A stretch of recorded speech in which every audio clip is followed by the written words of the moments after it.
Okay, hello everybody. It's Wednesday evening and it's Arun here tonight. And subject I've chosen to talk about is growing your dental practice through clever marketing.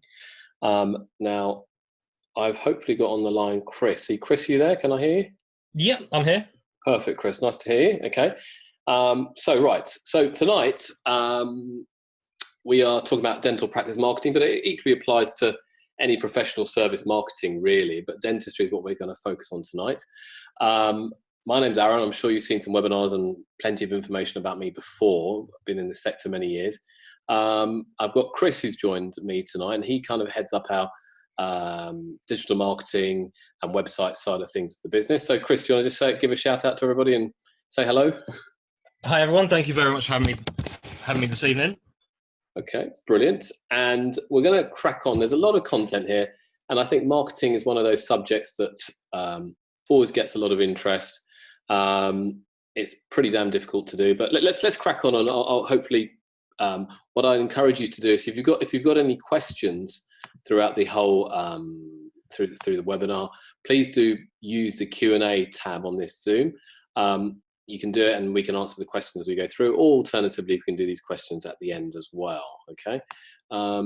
So bear with me, make sure the technology is working. So who am I? Picture looks a bit younger when I was a bit younger. Still have grey hair, but even more grey hair now. And that's not a factor of working with dentists, it's a factor of being married to a dentist, I think. So who am I? I'm the owner and the CEO of the Samera Group. We're accountants, practice sales, advisors, financing experts, and also growth advisors. And that when I say growth advisors, we advise clinics, dental practices, and other private orientated healthcare businesses on how to grow their businesses, primarily through digital marketing techniques. I'm the owner of the Dentistry Dental Group. I've worked with dentists nationally, internationally. Wear many hats. I've got my fingers perhaps in few too many pies. So I'm very active obviously in the healthcare space, in finance, but also in the real estate and property markets. My background prior to entering business, this seems like a hell of a long time ago, which is probably is. I trained as an accountant with PwC in London and worked in the city in Bank of America for a good number of years as well. Then I married a dentist and my life changed. Okay, so who did I marry? I married Smita. She won't be on the call tonight, but she's been the owner of the Dentistry Dental Group, 18 years working and building dental practices, all of them squat practices. At one stage we had 5 practices, now we're down to 2 practices, which we sold a couple last year. All private, all squats, all started with 0 patients and grew them successfully. So tonight I'm going to be talking about techniques and ideas and things that we've used to help grow our practices over the years, things that have worked for us. There are a significant amount of things that haven't worked for us as well. And in, I suppose, I wouldn't say new age, but perhaps I'm a little bit too old to be an expert on Instagram and that type of social media marketing. Chris, who's about 20 years younger than me, will give a little bit of a taste of what that is, maybe later on if we get time. But we're going to do a separate webinar specifically on social media for the sector in a few weeks. So watch out. Okay, so let's crack on about who we are. So why am I talking about marketing? Okay, so if I had to look at with an accountant hat on my head, okay. If I look at hundreds and hundreds of sets of accounts of dentists and other businesses throughout the year, and one of the recurring themes I see in lots of practices or businesses is they struggle to get customers or patients or people through the door. And if you're not getting enough patients through the door, you're going to have no business, and therefore the business will struggle and potentially diminish. Okay, so marketing is really at the heart of any business, and it's one of the most important things in business. And in my opinion, it is the most important thing with it, along with innovation, coming up with new ways of doing things, and also then marketing the hell out of those ideas. Now, but it's really difficult to do this correctly. You can spend money, you can burn money, spend thousands upon thousands upon thousands, and have absolutely zero return. Okay, and I know that from personal experience. And if I have to be honest with you, when I started out my businesses, 17, 18 years ago, I remember leaving the city thinking that, I knew everything, and I was a late 20-something, old something, and I thought, I'll be all right. I know what I'm doing. I've worked in the city. I know what I'm doing. So I remember starting up my business, and these were the days when I suppose the internet was relatively early, not early days, but it wasn't so sophisticated as it is now. And I did some advertising, some online, some offline, some print. And within a matter of months, I burnt through tens upon tens upon tens upon thousands of pounds of cash. Okay. And I had no clients. I had no return. I had actually burnt through a lot of money for no gain. And then that was a light bulb moment to me. That was, oh my God, I need to know what I'm doing with marketing. It's actually much more difficult than I thought. And that was, I suppose, the catalyst for me to really hone in and really understand marketing. And by all means, I'm not the world's best marketeer, but I really eat, live and breathe marketing, and I really enjoy it, because I think you can transform a business if you get the marketing right. And there are loads of ways of doing that. But today I'm going to talk about some of the things we've done over the last few years. But I'm sure you may have stories, or may have other ideas and things that you've seen elsewhere. I've seen many, as I said, many dentists struggle to get this right. But when they do get it right, the business can fly. Okay, bear with me. I'm just drinking some hot tea for a sore throat. So let's crack on. So in the sectors that we're in the dental sector, there's a proliferation of so many things that are going on. People want whiter teeth. People want straighter teeth. The technology available there now today with the digital dentistry, lots of dental practices are promoting their digital techniques and technologies, their 3-shape scanners or their CBCT scanners, because that can then enhance the patient experience and help them, I suppose, get a better idea of what you can help to transform their lives, how you can transform a patient's life. So it's really imperative to present and market yourself as a high quality offering out there. When you're offering private care, it's because people have to be willing to pay you $1, pay you £1, pay you some money for their care. It's not the NHS where people will come because it's cheap. People are coming because they're expecting good service, they're expecting clarity of fees, they're expecting good support system, they're expecting friendliness, they're expecting lots of things, okay? And to actually deliver that is actually very, very difficult. And by all means, I'm no perfect person at doing this, and none of my team are, but by working together as a team, you can hopefully get these factors right within your business. So I'll start with some tips. I think I've got 5 tips I'm talking about tonight. And my first tip is, don't try and be everything to everyone. Now, what do I mean by that? Chris, do you know what I mean by that? Yeah, essentially you can't please everyone, and you can't please everyone all the time. So you need to hone in on your target market. There are only going to be a certain number of people out there who want what you're there to sell, and they're the people you need to go after. Correct. Anything else is essentially a waste. Yeah, absolutely. And I think what we've seen in the healthcare sector, 100% right, I agree with you, Chris. We've seen across the sector where there's dental clinics in particular, they offer the whole spectrum. They offer NHS, they offer private, they offer everything, but it's a mishmash. Okay, and they're not focusing on a particular domain. They're not focusing on a particular market. They're not focusing on a particular type of client. Okay, so when you've got a mishmash, you get a mishmash of results. Okay, so it's all watered down.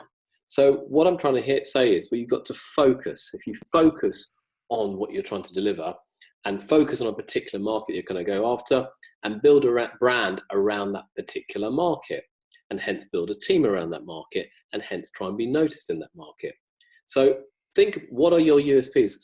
So you are remembered amongst the potential patient base out there when you're opening your clinic or running a clinic. Okay, don't try and be everything to everyone. Think about what do you enjoy doing, what are the type of clientele you're trying to target, and then give it a damn good go and go for it.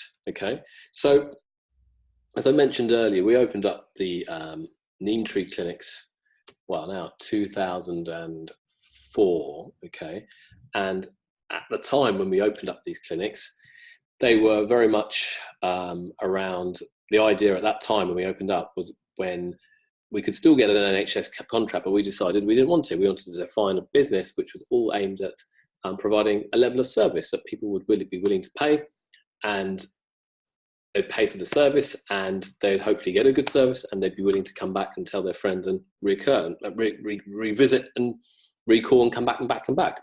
And that's how we grew the Neem Tree brand across our clinics. So if I just open up our website here, well, actually I won't go to our website now, I'll come back to that later, we'll talk about it later. But what I'm trying to say is don't try and be everything to everyone, find a niche. So our niche in the Neem Tree, at the time when we opened up, we were trying to go for yummy mummies in a particular area of London when we opened up our first clinic, which was in Wandsworth. So people in their 30s, they might have young children, they're professionals, they live in houses typically in excess of £500,000 or more in that particular area. They tend to have partners or themselves, they work in the city or in London, and that was a market we're going for, and we did it, and we kind of executed on it. In subsequent clinics, we did that again. In our second clinic, when we opened up in Canary Wharf, we realised we're going to go for the market, still under the same as the Neem Tree brand, but we're going for the bankers, the lawyers, all working in that district, and we hit that really hard, and we narrowed it down, and we did it really well there. Subsequently, we opened up in Esher, which I'll show some pictures in a minute. We opened up in Esher, and we did exactly the same thing there. We looked at our local market, who we were trying to go after. We were going for the people, the 30 and 40-year-olds, people who lived originally up in Wandsworth, had moved out further out into Surrey, right after those 40-year-old somethings who've got children in private schools, and they want good care for their kids, their families, but also potentially their parents as well, who may need implants. So again, we defined that market, and we tried to really hone in on that market in that locality. So what we did, we had the universal brand, but we kind of defined the different areas that we were in. We went for that local market. Hope that makes sense. So you might have seen some of these pictures before, but I'll just go through because this is an important aspect of marketing, how things look. So this is what we opened up in 2004. Well, this is what we opened up. This is what we got. These are the premises we got. 2004. So that's 15 years ago. I can't believe it, actually, how time actually flies. And it's the same age as my son, actually, who's just turning 15 soon. And it was a real experience. This was an old doctor's surgery in Wandsworth Town. It was a pokey, horrible building. And with some foresight and with some great designers, we eventually turned it into something looking like this. Subsequent to this, it's changed into looking something slightly different again. So we've evolved the brand as we've moved on. Then a few years later, we went into Esher. And if you can see, if you look here, this is the Neem Tree. You see there's some logo with the tree. It actually says in many parts of the world, the Neem Tree is called the village pharmacy. The twigs are used as the toothbrush, the bark for healing gum disease, and the leaves for medicine, a truly miracle tree. So we then use that kind of saying into our Esher site. This is a mocked graphic of what we were hoping to create. And this was the Esher site, what we mocked up when we got the building in 2009, 2010. And this is what it looked like before. Just showing you some images here. And this is kind of what we transformed it into back then. Now the colour's changed, now it's in green. But all in all, it's pretty much the same. We will be doing a complete refurb quite soon on it though, okay? So let's move on. And then we opened in 2015-16 our site in Fleet Street. Again, a different market, very much a central London market. Again, very much a barrister, lawyer, journalist type of area. And again, we had to define the market, understand it, but really not trying to be everything to everyone. Be very focused. This is what we do, and this is how we service those customers and those patients in that particular area. So over the last 16 years, wherever we've operated, the Neem Tree's been a pretty popular clinic in the areas we operated in. Now, what did we do? Well, I think a large part of it was that we kept it quite personal. We got to know people in the community. Smita in particular was very much out there, definitely putting herself out there, getting to know people in the local community, whether it was in Isha, whether it was in Canary Wharf, whether it's in Wandsworth. She was out there. People knew her. That was a large part of it. So when people see you, they trust you. Okay. But then as part of this whole thing, we learned how to market cleverly by telling the story of our brand. And the story of our brand was the neem tree, as you saw earlier, is a tree that's particularly seen in parts of Asia and Africa, and people use the twigs to brush their teeth. So kind of a interesting and a holistic idea to the brand, and we thought that would work well, and that has served out quite well. Patients bought into and understood the brand, and subsequently more and more people became repeat patients, tell their friends, and it's grown since then. So now it's 16 years old. We've got 2 very well performing clinics. We did have 5. We've shrunk down. Changes in life, children, family, parents, all these things happen to, as with everybody. You've got to manage the flow. So that's tip 1. Don't try and be everything to everyone. Hope that made sense. Chris, does it make sense? Absolutely. Yeah, good. Okay, I've got someone. You have to say that though. Number 2, design and patient experience. Build a practice that's not around the patient. That is built around the patient, not you. Okay. So again, it's about the experience for the patient from the beginning to end. How is it for them? Look at your own experience. How is it for a patient? Look at what feedback people provide. And ultimately, you've got to build a culture of caring and service to the patient. So, for example, I know in our practices, we open pretty much 7 days a week now, and we have different teams for different days because it's serving the patient needs in their area. So I know on Sundays in Isha, it's always very busy because lots of people work in the city. They don't want to take a day off. But on Sunday, we have the clinic open and people come to see the dentist there, for example. So we have that flexibility, okay? But we also try to make the patients put at ease. Going to the dentist has never been, I suppose, at the top of most people's list. So we want to make them feel special and make them feel they're part of something more than just a dental clinic. They're part of a community. And in order to do all these things, the design and the patient experience, God, we've made every mistake possible out there. We've hired the wrong people.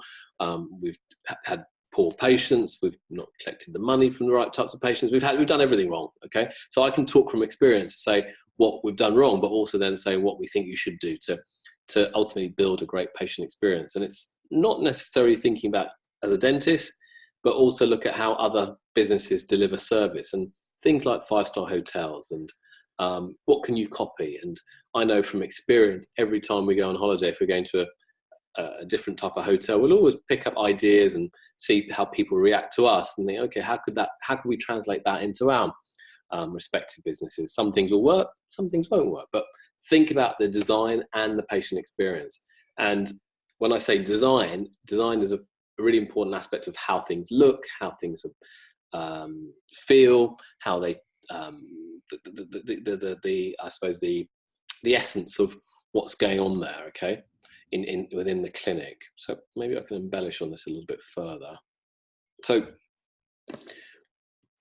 let's think this. So I'll ask you a few questions, I think, but get you thinking.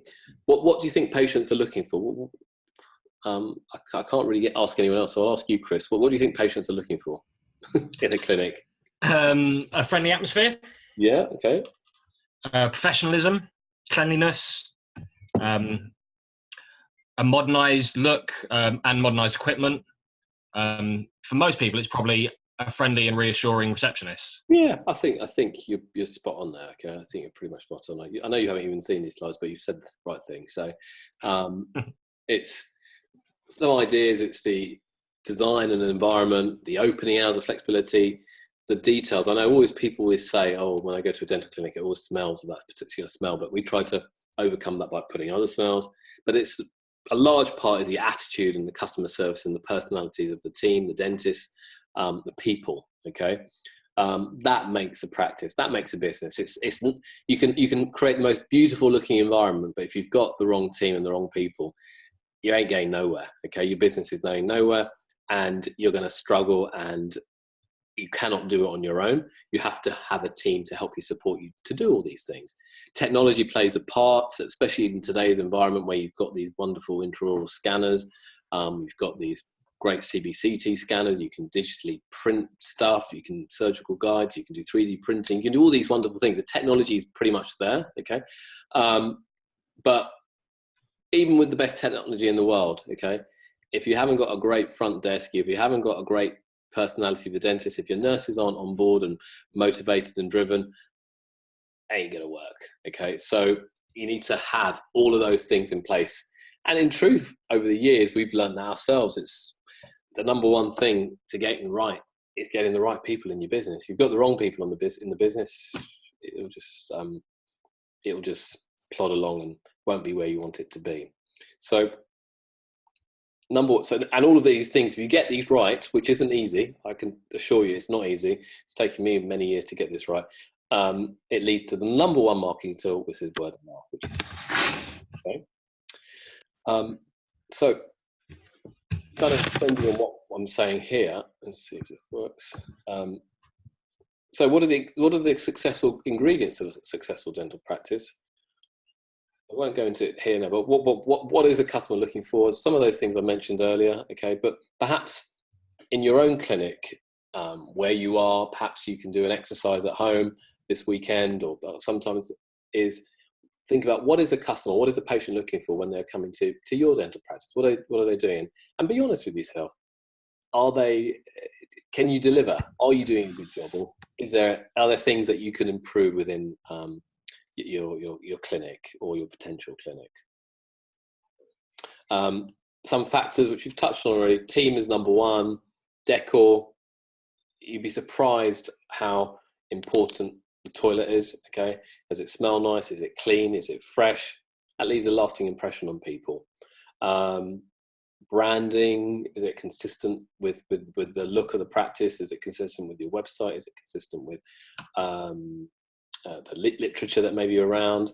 They're looking at potentially at prices. How transparent are you on pricing? And is it clear that they understand what they're getting, what are they signing for, what are they going for? People want minimal pain. But if you look at the top two, the top one and the bottom one, team and friendly face. Personally, I think if you have a friendly face, and you can get away with some of the other things not being perfect, but you've got a team and you've got a friendly face, that can go a hell of a long way in helping you market your practice. This is all marketing. Having the right team is all about the marketing. Hope that. So tip two tips down. Okay. Now this is where I suppose it goes a bit more techie. Okay. Hopefully tip 1 and 2 make sense. Now, websites. Now, I remember when I started up the Dentistry and I started off Samera many years ago, I created our own websites. I remember using something called Microsoft Front Page, which is donkey's years old, and I created our first websites. And I was very chuffed that I managed to create the websites, and even despite being an accountant, I had a background in engineering as well. My degree was in engineering, so I was quite a techie, I suppose, always in my life.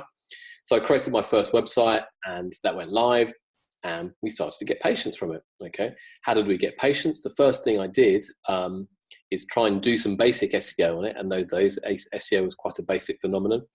And in those days, pay-per-click, Google advertising, pay-per-click. I remember setting up the account and seeing how much people were clicking on my clicks for and how much it was costing me, and having a heart attack. But realizing that was a way forward, and that's truthfully how we started off those practices, the Wandsworth site and the Canary Wharf site. Particularly the Canary Wharf site, it grew very quickly because we had pay-per-click in place and it worked. Okay. So in those days, social media wasn't such a big thing, and in truth, social media has never been a huge part of our businesses in terms of direct social media. We create videos, we do things like that, but we're not active on social media as individuals. However, that certainly has its place. Okay, so now where do we stand today? The technology and the software and everything out there is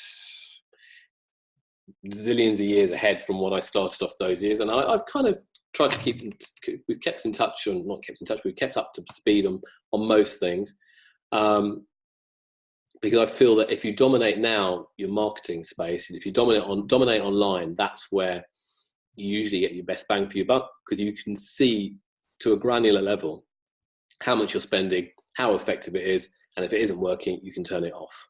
Okay, immediately. You don't have to give someone a contract. You don't have to tell Google or Facebook, oh, I've got to give you 3 months notice to turn it off. You just turn it off there and then if it isn't working. But to make it work, it takes time, it takes effort, and it's hard. And you can burn a lot of cash if you get it wrong. And I've done that myself. We've made months where I've spent tens of thousands of pounds on Google AdWords and it hasn't worked. And this is going back a number of years. But you learn and you refine and you get things just right. So then you can still spend tens of thousands, but the return can be in the hundreds of thousands if you do it correctly. So there are 3 things that you need to think about primarily for your website. One is getting a website and making sure it's a mobile-friendly website. And there's nothing more important today than a mobile-friendly website. And most people look at your website from a phone, not necessarily from a desktop, especially if they're searching for a dentist. Number 2 is then the website is structured in a way that from a search engine optimized point of view, it can be found. And if for certain keywords, it can be found for the keywords that you're doing in your area. So if I'm trying to find a Wandsworth dentist in Wandsworth, I can be found. Or if I can be a dentist in Isha, I can be found. Okay, easily, not necessarily through pay-per-click. And then pay-per-click comes into place if your search engine optimization isn't particularly good, or you haven't optimized it well. Pay-per-click can still get you to the top of the rankings, albeit for a cost if someone clicks through.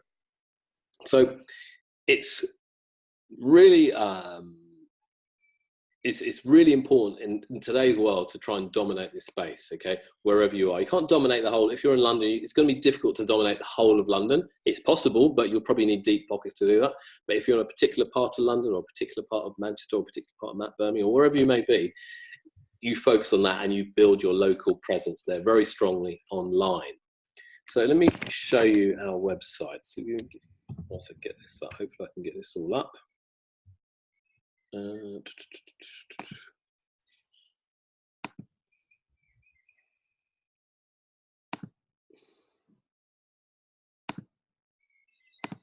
Chris, can you see the neat right now? Yeah, okay. Yep. So, okay, so this is our website currently for the neem tree. Okay, it's we've built it on a WordPress platform. Why do we use WordPress? We've used Squarespace before. We've had custom built websites, so now we're on WordPress. It's mainly because it's open source. There's a lot of developers out there that can help you develop it,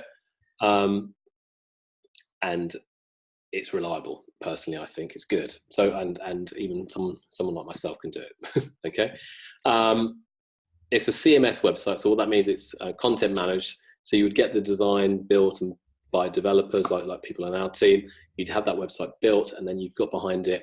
You can provide the content, and I won't go to loads of detail, but you can see on our page we've got online booking up here at the top, and takes us to the Wandsworth site or the Isha site. You can call our clinics. There's emergency clinic numbers, but aesthetically, it's important how it looks as well. Is it inviting? And our type of clientele are mid to late professionals. There's a lot of content on here, testimonials from Google reviews down here, all our services that we provide, hygiene, locations, blog, all these things, okay? And if I go back to my slides, well, one of the things we've got here, actually, if I say we have something called tracking. So if someone calls up the practice, if they're on a particular page, they'll call a particular number, and that number will change. So if you logged onto this website from your computer at home, it'll probably have a different number, but we can track who you are, where they're calling from, and the calls are recorded. We can see what they are, what they're inquiring about, and we can actually see which pages are converting better than others on the website. So you can get down to the granular level to see which pages are working on your website. But in order to do that, you need to have a structured website. You need to have a good plan of action to deliver this. Okay. But then if you go to, so that's the structure of a website, and it has to be set up in a way that is SEO optimized. But then you might need to think, well, I need to have content.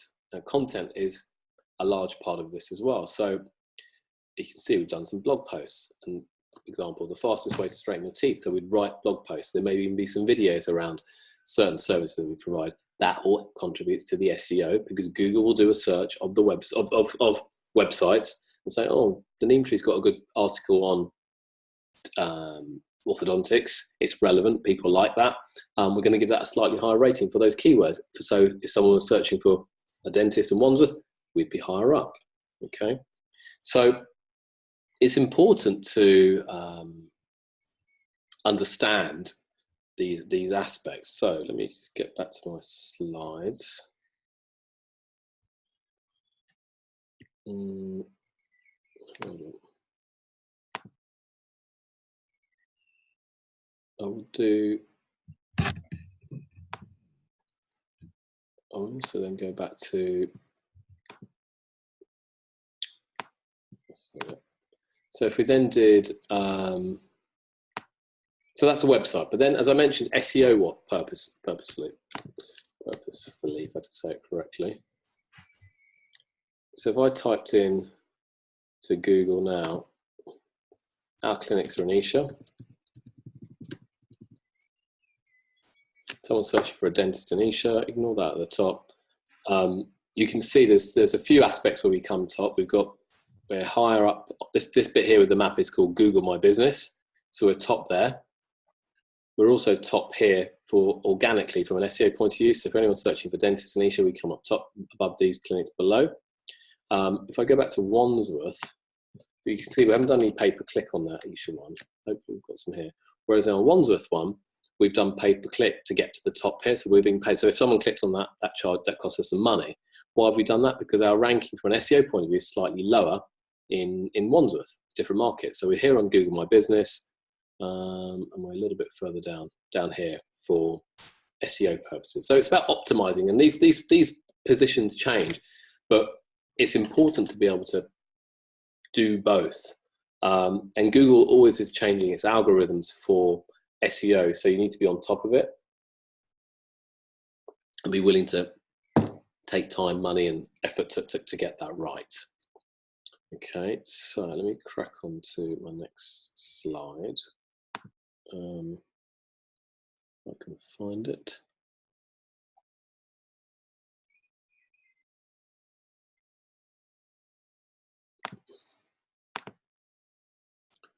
So, yeah, here we go. So it's important, as I mentioned earlier, focusing your efforts online and dominate the space you're after. So digital marketing wise, as I said earlier, it's smartphones and marketing. And you need to be able to market to everyone with smartphones. So I've seen too many websites where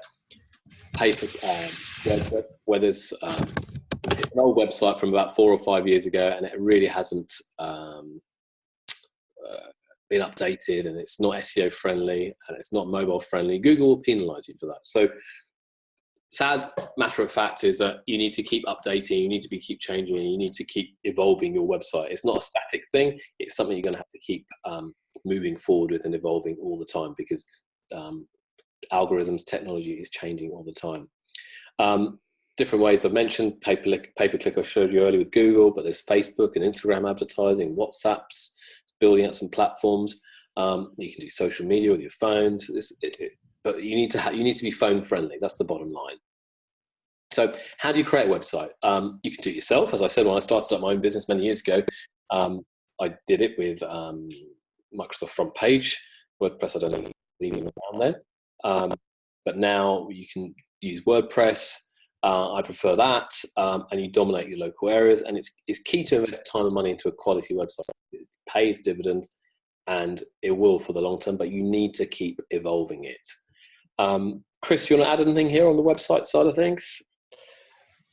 I think you've covered quite a lot. The only thing I wanted to add in the previous slide actually was about social media, Yeah. and how platforms are just making it harder and harder for social media to grow organically. So it really is important that your PPC, your website, all of that works perfectly, because that's really fast becoming the main drive behind a lot of this.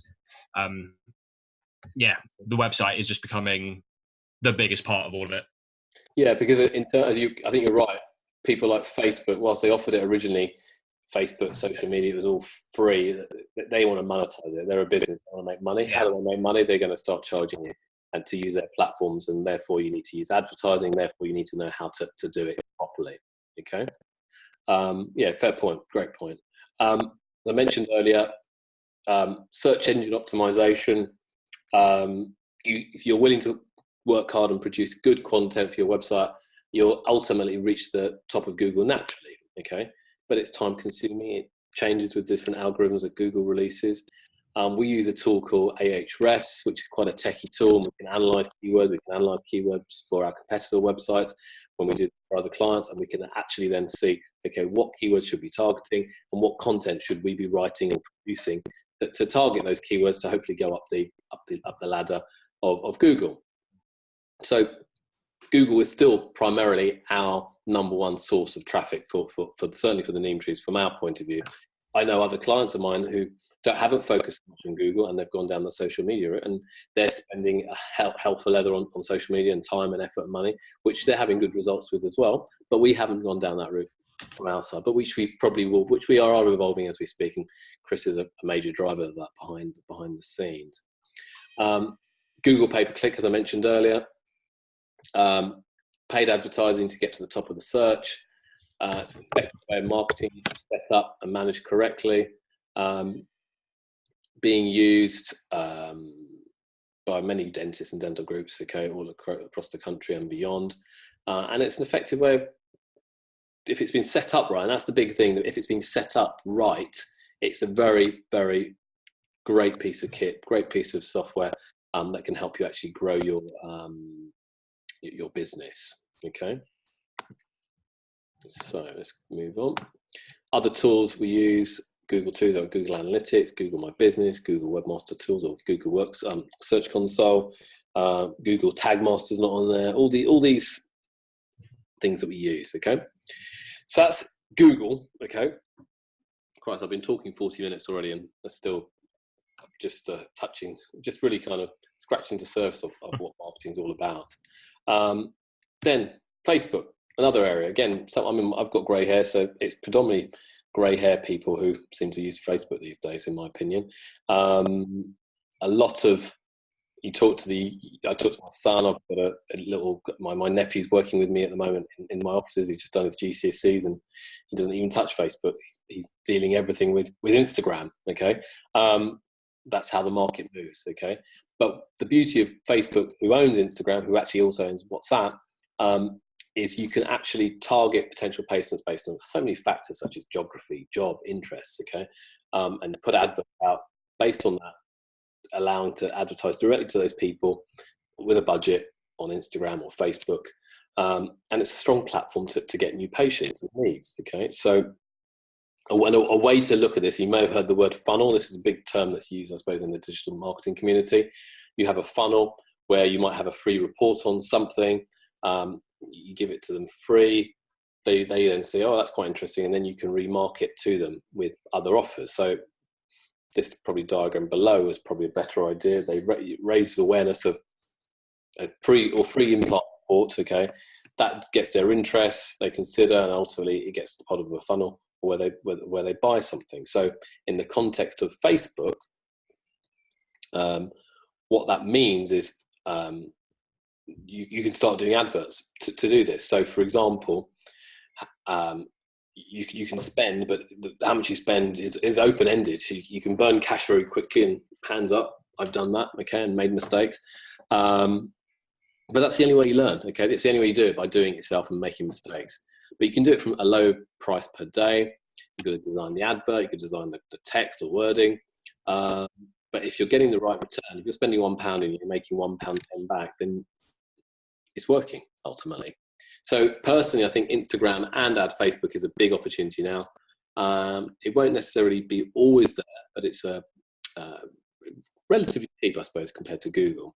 But the beauty of Facebook and Google is you can remarket. Okay, so once someone engages with your advert, you may have experienced it yourself. You clicked on an ad about something, and then suddenly, over the next few weeks and months, you're getting remarketed with other messages about that business or other services about that business as they interact, and hopefully they can sell you something further down the line. So Facebook advertising platform is very complicated, very powerful. In the wrong hands, you can lose a lot of money. In the right pair of hands, you can actually make a hell of a lot of money. Okay, in a nutshell. Do you want to add anything briefly there to this, Chris, or anything you want to add on that? No, just that you're right. Remarketing really is key. I was on Facebook myself earlier, and a paid ad came up, presumably because I've been looking at digital marketing things, about digital marketing, and basically the gist of it was that you could have a great advert, you could have the best text, the best image, the best video, but remarketing and marketing is the key. It's about figuring out who's looked at your website, who's looked at certain pages, who's got this interest or that interest that you can sell to, and then targeting them. Yeah, and that's where the power of this technology is. It is that remarketing, and you can really narrow the niche down. So you know that someone who looked at a particular page of your website or looked at a video for a certain duration, you just target those types of people. Excuse me. Okay. Thanks, Chris. So tip 4, monitor marketing performance. I won't dwell on it, but if you're spending lots of money, you need to know where it's going. So you need to measure your results and focus on the return on investment. And from an entrepreneur's point of view, my point of view, you need to be able to improve the ROI each time. And if you're making more than you're spending, then ultimately the marketing is working. But when you start making less than you spend, then stop, reassess and your marketing. And tools such as Google Analytics and other kind of metrics can help you considerably. That's an example of Google AdWords. I won't go into that now. Tip 5. I've talked about digital, but there's other things that you can do, other offline opportunities that you can market. And I think in this world of increasing digital, sometimes people forget that there are other things that you can do. You can have offers within practice, you can do gift bags, you can do free cosmetic consults, you can do fairs. A large part of our Isha business was grown on doing local school fairs and local fetes and sponsoring things in the community. That grew the business really well. Digital wasn't such a big part of the Isha site when we did this. So getting into the local community, I suppose what it is community. If you get into the community, people will get to know you. People will then want your services. And I think that's a really, really important thing to take away from this today. So, okay. And so then kind of getting to the end of our slides today. We've been talking 45 minutes, and you probably want to have some dinner or go and watch something more interesting. 80% of your results ultimately come from just 20% of your effort. Okay, so it's called the Pareto principle, but it's really just thinking 80% of your revenue will probably come from 20% of your marketing activity. Okay, well, 80% of your profit will come from 20% of services that you provide. So use the 80-20 rule. Don't try and do everything. Just focus on where you can have maximum impact. Okay, I've just given a whole raft of ideas above, but it's thinking, where can I put my effort in when I'm going to get the biggest return, like a 4-to-1 ratio, such as the 80-20 rule. Okay, so 5 tips I've talked about today, but I want you to look at 5 actions that you can look at your own business, your own practice, or your own potential practices that you can take and do tomorrow. So number 1, are you trying to be everything to everyone? Okay, if you are, try and select a market you want to try and dominate and make plans accordingly to target that market. Number 2, look at your patient experience with your team and identify areas to improve. People buy services from people. Change the patient to want your services rather than need your service. So you want them to come to your service practice. They want to buy these things from you. Make them want to make it feel desirable for them. Number 3, creating a new website if it's not providing your patients a great experience. It's all about user experience, and Google pays so much attention on how useful and user-friendly is that website to people. Is it friendly on a mobile? Is it friendly on a computer? Is the information there? Are the opening hours there? All these things, the phone number there, is easily accessible. All of these things need to be considered, and that's a large part of building a quality website. I'll come back to that in a minute, but we do this now. We do it extensively for many clients, and we can help you if you're looking to build and develop your website part of the business and your digital marketing strategy. Number 4, look or search for your practice online, and if it's not visible, do something about it, and either start pay-per-click or consider some external help, such as helping with some SEO optimization or Facebook ads or Google ads. And then number 5, kind of reiterating number 4 to some extent, is embrace Google pay-per-click and Facebook advertising. It works. I can guarantee it works. Just do it with the right people and spend the right amount of money doing it. It takes time, it takes effort, but if you find the people who know what they're doing, it will work. Okay. So in summary, don't try and be everything to everyone. Think design and patient experience. Create a go-to website and embrace digital marketing with SEO, pay-per-click, and Facebook advertising. Monitor marketing performance. Okay. And experiment. Be willing to experiment. The only way you're going to get good at marketing is by having failures, making mistakes. If you're not willing to make mistakes and not willing to experiment, your marketing isn't going to work. Okay, you're going to struggle, and you shouldn't really be in business, to be blunt. You should be willing to experiment, and because if you try 10 things, 8 of those things won't work, but 2 of them will, and 2 of those things will really provide a rocket to your business. Okay, so really important. Hold on. So let me move on to something else. It's going to work. I want to then move on to this here.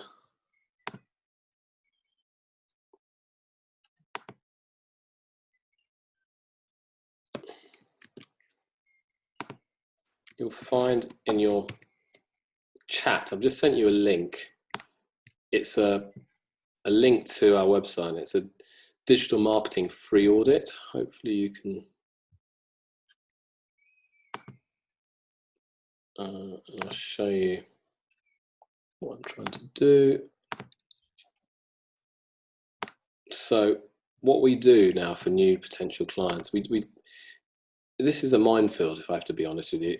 The digital marketing is a minefield, and there are a lot of people out there who are very good, but there are a lot of people who claim to be very good and who aren't. So what we're providing now is that we're doing a free audit for people. You just fill in this form. I've sent you the link.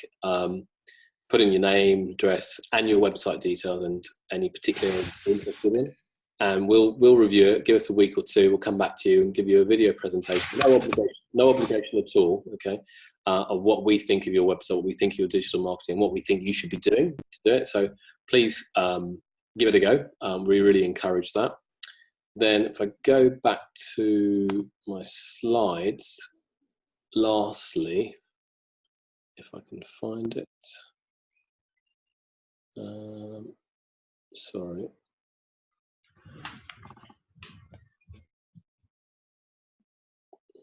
Too many things open, that's my problem.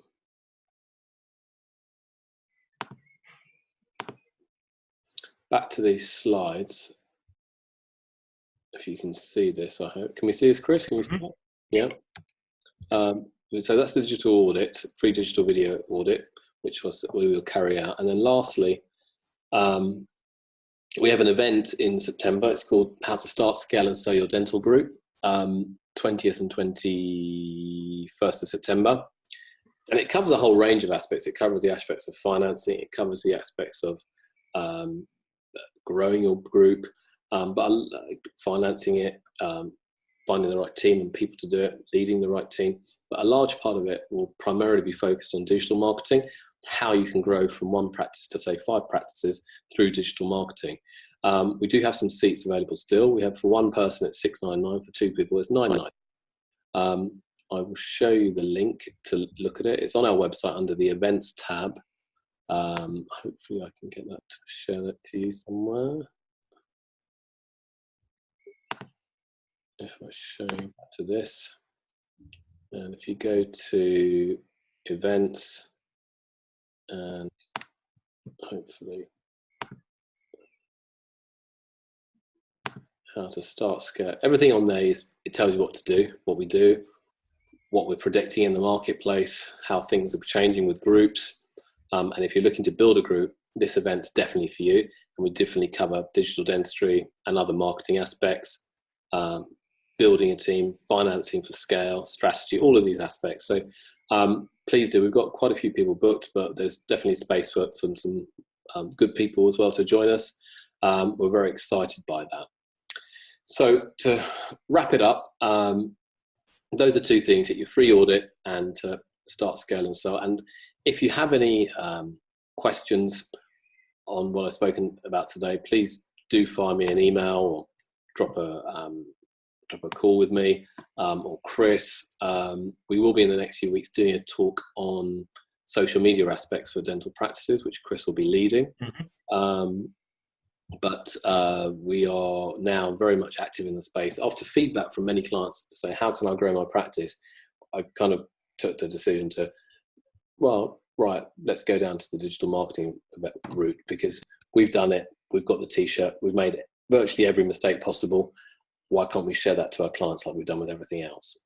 So I hope you've enjoyed this webinar tonight. It's just over 50 minutes long. We'll be in touch, and there'll be a recording of this webinar available as well, which we will send out to all the people who registered. And have a lovely evening. Okay, thank you.